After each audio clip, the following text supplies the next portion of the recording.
Her Har Mahadev. Welcome to head on classes. मेरा नाम है सागर। आज का टॉपिक है representation of Daniel cell and other cells and finding out value of sender cell potential with the help of sender cell potential of half cells. आइए देखते हैं। It's very important topic, very basic. Har Har Mahadev. Welcome to head on classes. आज का हमारा topic है representation of cell. Cell को represent कैसे करें। लास्ट टाइम मैंने आपको डैनियल सेल पढ़ाया था, उसमें मैंने आपको बताया था कि लेफ्ट हैंड साइड जो लेफ्ट हैंड चैम्बर है हमारा, उसमें हम जिंक की इलेक्ट्रोड डालते हैं, नीचे जिंक सल्फेट लेते हैं। जिंक सल्फेट इलेक्ट्रोलाइट है, डिसोसिएट कर जाएगा Zn2+ आयंस में और SO4 2 नेगेटिव आयन में।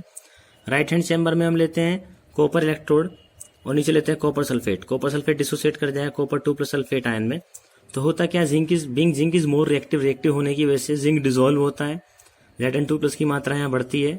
ठीक है, इलेक्ट्रॉन कहाँ छोड़ देगा अपने ऊपर, इलेक्ट्रॉन यहाँ से कहाँ आएंगे, राइट हैंड चैम्बर में। कॉपर 2+ यहाँ पे था, ये यहाँ पे आके डिपोजिट हो जाएगा। तो लेफ्ट पे जिंक डिसॉल्व होगा, जिंक किस में कन्वर्ट हो जाएगा, Zn2+ में इलेक्ट्रॉन रिलीज करेगा। और राइट हैंड चैम्बर में क्या होगा, कॉपर डिपोजिट होगा, कॉपर 2+ से वो कॉपर में चला जाएगा। तो लोन फॉर्मूला अप्लाई होता है, आई टोल्ड यू। लेफ्ट में जो चैम्बर है, एल मतलब लेफ्ट, वो मतलब ऑक्सीडेशन उसमें होगा, जिंक जा रहा है Zn2+ में, loss of electron is oxidation. ठीक है, तो यहाँ पे एनोड इसे कहा जाएगा और नेगेटिव साइन इस पे रहता है। You can see negative sign यहाँ पे आ रहा है। तो इसे रिप्रेजेंट कैसे करें। बोर्ड के एग्जाम में जब आपको टीचर देगा तो इतना बड़ा डायग्राम बना के देगा नहीं, जरूरी नहीं बना के दे, उसे इजी फॉर्म में कैसे रिप्रेजेंट करें। देखिए एनोड पे क्या रिएक्शन थी, जिंक जा रहा है, zinc solid goes to Zn2+ ion, आप देखिए डिसॉल्व हो रहा है, 2 इलेक्ट्रॉन रिलीज कर रहा है, प्रोसेस इज ऑक्सीडेशन।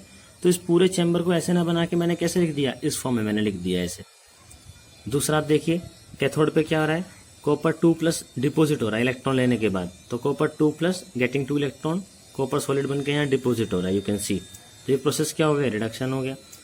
एक तरीका तो इसका ये हुआ लिखने का। देखो 2 तरीके हो गए, एक तो मैंने सेल की फॉर्म में रिप्रेजेंट किया, एक मैंने क्या किया, उसे इक्वेशन की फॉर्म में लिख दिया, अलग अलग एनोड कैथोड की रिएक्शन।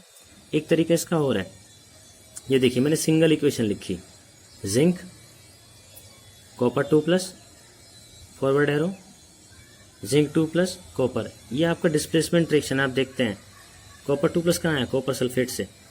तो कॉपर सल्फेट में जब आप जिंक मिलाते थे, ये चला जा रहा था Zn2+ में, कॉपर बन जाता था, डिस्प्लेसमेंट रिएक्शन। ये कैसे आया, ये ऊपर वाली इसे ऐड करने के बाद आया, जिंक सॉलिड को कॉपर 2+ को रिएक्टेंट को मैंने ऐड कर दिया एक तरफ और प्रोडक्ट को एक तरफ ले लिया, तभी इक्वेशन बनी।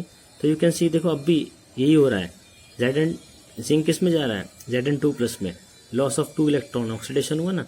कॉपर 2+ किस में जा रहा है, कॉपर में, सॉलिड में जा रहा है, तो गेन ऑफ इलेक्ट्रॉन, रिडक्शन हुआ, डिपॉजिट हो रहा है वहाँ पे। इसी ऊपर वाली फॉर्म को मैंने नीचे लिख दिया। एक तरीका और इसका लिखने का है, बहुत ईजी। आप क्या कर सकते हैं, जो आपका लेफ्ट हैंड चैम्बर है उसमें क्या हो रहा है, जिंक जा रहा है Zn2+ में, तो जितने भी कंपोनेंट्स हैं उन्हें आप लिख लो। 2 कंपोनेंट है हमारे जिनमें रिएक्शन हो रहा है, जिंक Zn सॉलिड और Zn2+।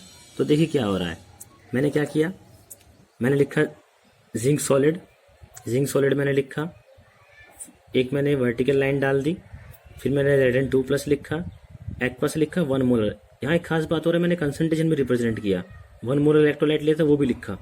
फिर हम कुछ लोग डबल वर्टिकल लाइन को सॉल्ट ब्रिज बताते हैं, सॉल्ट ब्रिज नहीं है ये। अब मैं राइट हैंड सेल पे आ गया हूँ, डबल वर्टिकल लाइन का मतलब मैं राइट हैंड सेल पे आ गया हूँ। देखो पहले क्या था, मैंने जिंक को कैसे लिखा, जिंक जा रहा था Zn2+ में, मैंने कैसे लिखा, ये जिंक सॉलिड था, फॉरवर्ड स्लैश Zn2+ में गया, एक्वस 1 मोलर आयन, फिर डबल वर्टिकल लाइन कहाँ हो गया हमारा, वहाँ कॉपर 2+ जा रहा है हमारा कॉपर में, यानी यहाँ पे रिडक्शन हो रहा है ना। तो कॉपर इलेक्ट्रॉन लेके कॉपर में जाता है, तो कॉपर 2+ लिख दिया, एक्वस 1 मोलर और कॉपर आयन मैंने यहाँ पे लिख दिया।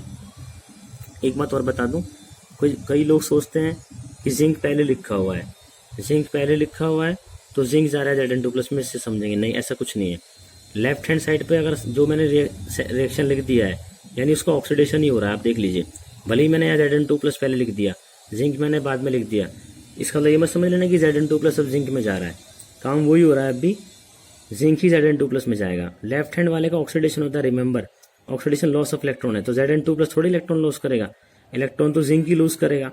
इसीलिए जैसे मैं कह रहा हूँ, इन दोनों ने रक्षाबंधन बनाया, तो अंडरस्टूड है कि बहन ने तो भाई को राखी बांधी होगी, ये थोड़ी सोचोगे तुम कि भाई ने तो बहन को राखी बांधी, इसे डिफाइन करना जरूरी नहीं है।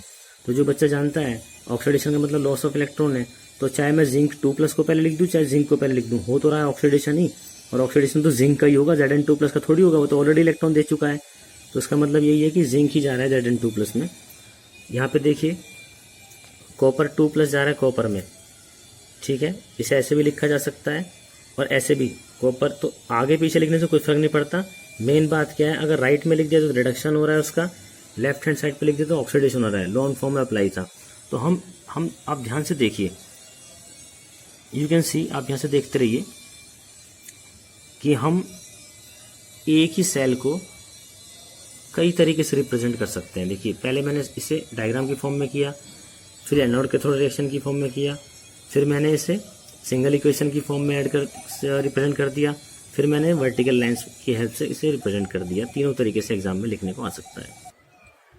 अब मैं इसका एक और एग्जांपल लेता हूँ, उसका रिवर्स लेता हूँ। देखो मैंने क्या करा, copper solid vertical line copper 2+ aqueous 1 molar, double vertical line Ag+ aqueous 1 molar Ag। Teacher आपको एग्जाम में ऐसे लिख के देगा, उससे टाइम सेव होता है। आपको समझना है, लेफ्ट पे कॉपर लिखा है, इसका क्या हो रहा है, ऑक्सीडेशन, ठीक है। राइट में सिल्वर लिखा हुआ है, इसका क्या हो रहा है, रिडक्शन। तो आप इसे और किस फॉर्म में लिख सकते हो, ऐसे लिख सकते हो। देखो कॉपर ऑक्सीडेशन कॉपर का हो रहा है ना, तो कॉपर जाएगा कॉपर से कॉपर 2+ में, कॉपर 2+ को इस तरफ लिख दो। सिल्वर का रिडक्शन हो रहा है ना, तो Ag+ से किस में जाएगा, वो Ag में। तो इससे आप ये इक्वेशन बनाना सीख लीजिए, आना चाहिए।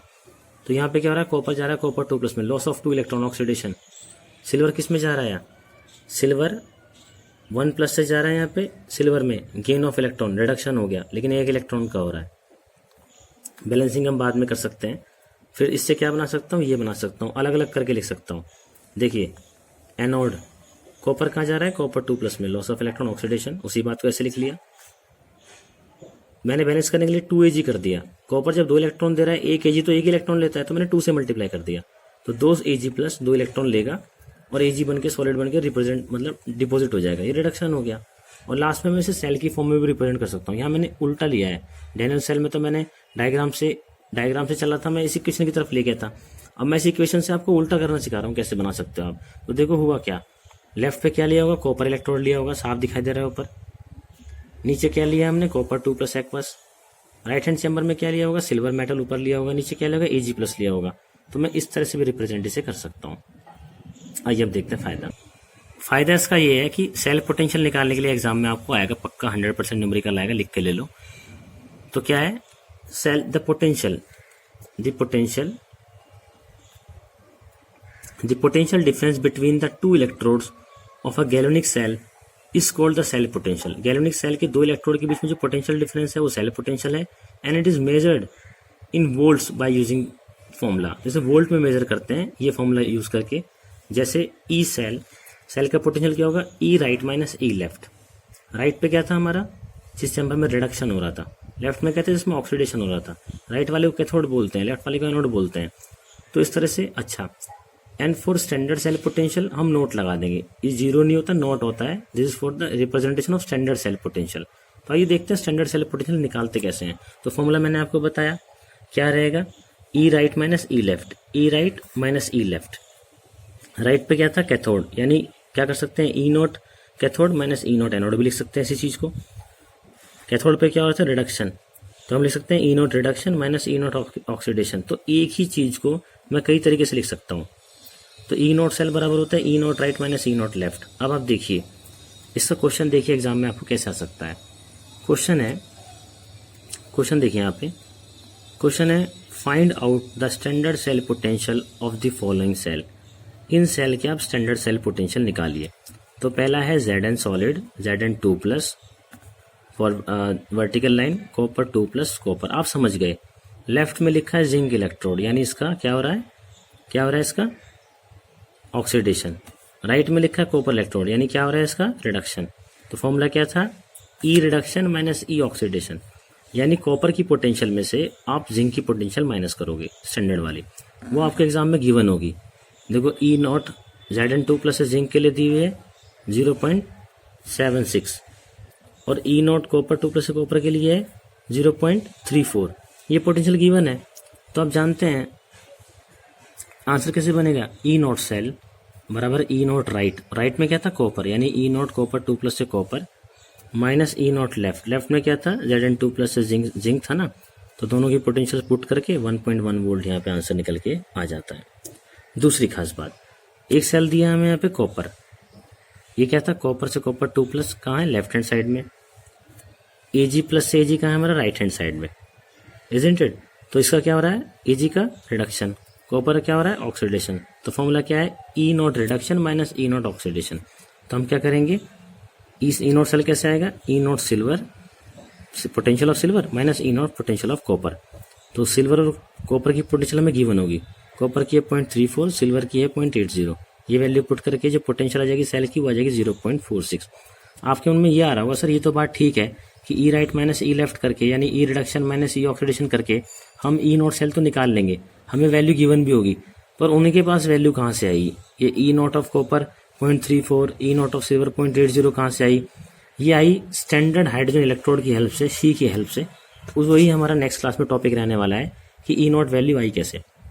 तो आज के टॉपिक में मैंने आपको ये बताने की कोशिश करी कि एक ही सेल को डिफरेंट तरीके से ईजी तरीके से कैसे रिप्रेजेंट कर सकते हैं, उसे आप कैसे समझ सकते हैं, एक दूसरे में कैसे इक्वेशन को कन्वर्ट कर सकते हैं, और इक्वेशन आपको पता हो, E0 वैल्यू पता हो, तो E0 सेल आप कैसे निकाल सकते हैं। और आप मुझसे कॉल करके भी आप कोई डाउट पूछ सकते हैं अगर इसमें आ रहा है तो। Thank you very much.